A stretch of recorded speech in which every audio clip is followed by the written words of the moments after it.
आजी या दोघी जे काय बोलायला लागल्यात ते सगळं खोटं आहे। याआधी बी यांनी माझ्यावर जे काय आरोप केले ते सगळं खोटं आहे। मी काहीच केलेलं नाही आणि आज बी मी काहीच केलेलं नाही।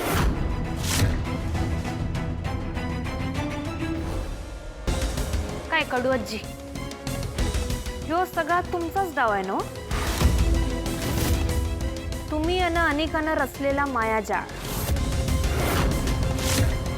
तुमच्या म्हणण्यानुसार ही सगळी भानगड करणारी कमळी आहे, खरं ती कमळी मी नाहीच। छोट्या आईच्या गळ्यातला हार चोरीला गेला, कॉलेजमधनं पैशाचा डबा चोरीला गेला, हे सगळं मी केलेलंच नाही हे तुम्हाला चांगलंच माहित आहे ना हो? मग कशाला लावलाय तमाशा? तू खोटं नको बोलू आजी, ही खोटं बोलते। ट्रस्ट मी अशी नाहीये, तुला तर माहिती आहे ना मी आता सुधारली आहे। मी का असं करेन? तूच बोल। अनिका, तू किती सुधारलीस मी दाखवतो।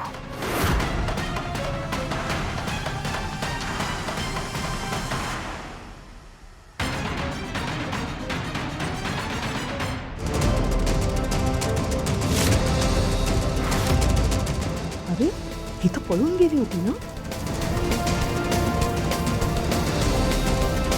ही कोण मुलगी आहे? आजी, अहो ही तीच आहे जी कमळीचं सोंग घेऊन आपल्या सगळ्यांनी फसवत होती आणि हिच्याच मदतीनं अनिकानं ह्यो सगळा डाव रचला आणि आळ माझ्या कमळीवर घेतला। ए बोल की का आता, कोण आहेस तू? आणि आता सगळं खरं बोलायचं, नाहीतर इथं आता पोलिसांना बोलवीन मी। नाही नाही, पोलीस नको, मी सांगते सगळं। कमळी सांगते ते खरं आहे, ती निर्दोष आहे। जे काही केलंय ते सगळं मीच केलंय।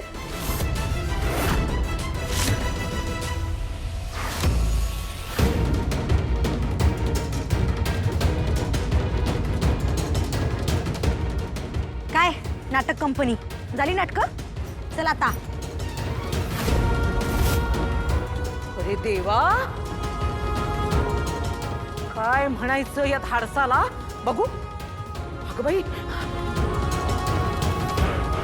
बापरे, अगं एकदम डिट्टो। खरंच का फसगत झाली असती? हे सगळं तुला कुणी करायला सांगितलंय? कमळी? कमळी ना तू? अगं बोलशील का? कुणी करायला सांगितलंय आणि का करत होतीस हे सगळं असं? म्हणजे आमचं मत कमळीच्या विरोधात कसं होईल असं तू करत होतीस? मुकटपणे सांगतेस का? आत्ता तोंड शिवलं तुझं, मग अशी एवढी पटापटा बोलत होतीस? माझा ना असा हात शिवशिवतोय ना आता तुला असा आमिनाजी, थांबवा तुमची नाटकं। इकडे ये। गप गुमान सगळ्यांसमोर सांगायचं कुणी करायला सांगितलंय तुला। अजिबात घाबरायचं काही काम नाही, बिंदास बोल। बोल बोल। मी हे सगळं अनिकाच्या सांगण्यावरून केलंय।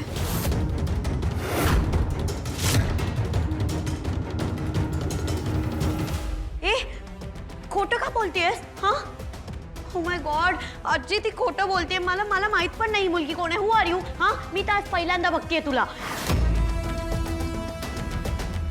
ए कमळी, तू कुणालाही आमच्या समोर आणशील आणि सगळं आळ माझ्या अनिकावर टाकशील आणि आम्हाला हे सगळं पटेल तर हे अजिबात पटणार नाही, कळलं? अगे, पैसे देऊन ना असे 1000 पोपट मिळतात। हिला सुद्धा तू पैसे देऊन खोटं बोलायला आणलेस ना? बोल ना, बोल। छोटी आई, मला माहित होतं तुम्ही इतक्या सहजासहजी काय कबूल करणार नाही, म्हणूनच आम्ही अजून एक राहू झाकून ठेवलाय। थांबा, दाखवतो।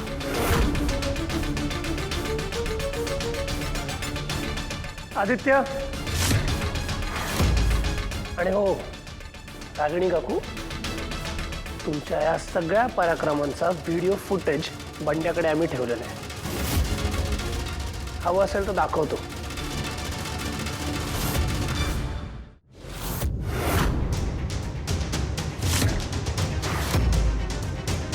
अन्नपूर्णा मॅडम, मला माफ करा. कॉलेजमधला डोनेशन बॉक्स मिस फोडला आणि सगळा आळ कमळीवर घेतला. खरं तर मला हे सगळं अनिकाने सांगितलं. हे तू तू तू खोटं बोलतोस. तुला तर मी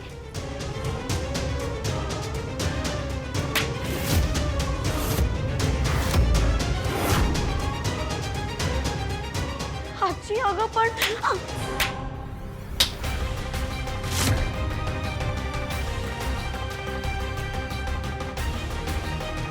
तुला अनेक वेळेला समजावून सांगितलं, अनेकदा संधी दिली, पण नाही. तू कधीही सुधारली नव्हतीस आणि कधी सुधारणार नाहीस. जोपर्यंत तू या कामिनीचं ऐकत राहशील ना, तोपर्यंत तुझ्यात सुधारणा होणं शक्यच नाहीये. आणि तू कामिनी, तुला तर मी चांगलीच ओळखून आहे. सरळ विचारांनी वागताच येत नाही तुला. माझी मोठी नात या घरात येऊ नये म्हणून काय काय कटकारस्थानं केलीस तू. ती घरात आल्यानंतरही सतत तिला त्रास देण्याचा प्रयत्न केलास आणि आज तर तिच्या जीवावर उठलीस. तुझ्या या गुन्ह्याला माफी नाही. नाही, तसं नाहीये वहिनी. खरी गोष्ट वेगळीच झाली. मी असं का भाग घ्यायला गेले, ही काहीतरी करत होती म्हणून मी. आजी प्लीज मला माफ कर. प्लीज एक लास्ट चान्स दे. मी इथून पुढे ग्रॅनी आजीचं नाही ऐकणार. प्लीज प्लीज आजी. Kamli, I am sorry to you. हे बघ, मी इथून पुढे असं नाही करणार. Please please Kamli, please Kamli, please माफ कर.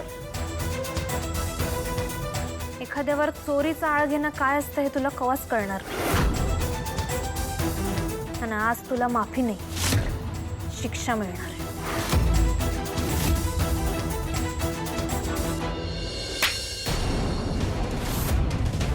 स्वतःच्या वडिलांच्या विरोधात तू कट रचत होतीस.